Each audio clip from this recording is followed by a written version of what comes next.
Is wearing a face mask useful during the coronavirus crisis, or is it all just nonsense? Opinions are divided. But there seems to be growing consensus that we can't stay in permanent crisis mode. But how do we end the lockdown without risking a rise in new cases and consequently a higher death toll?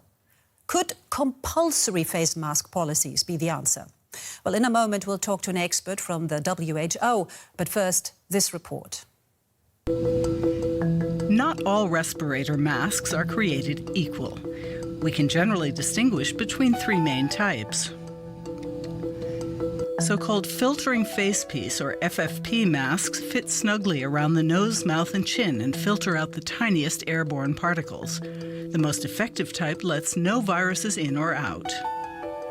An exhalation valve makes breathing easier but increases the risk of viruses escaping. So an unvalved FFP mask protects both the wearer and the person they encounter. With a valve, it only reliably protects the wearer. FFP masks are in short supply worldwide, so they should be mainly reserved for medical personnel.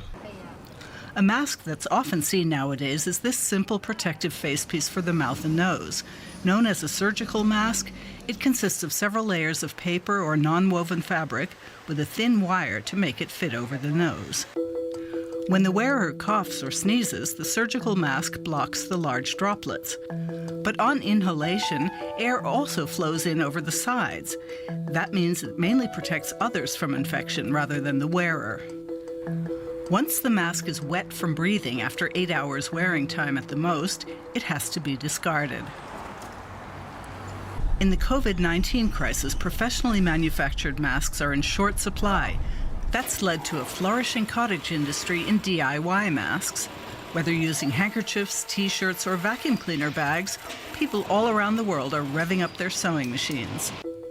A textile mask functions rather like a protective mask made of paper, but generally has a poor seal and blocks only a third of the droplets that a surgical mask does, according to a study. However, a cloth mask can be washed and reused. The most important thing is, no matter which mask you wear, it can only be effective if used with hygiene measures, like thorough hand washing and keeping a safe distance from others.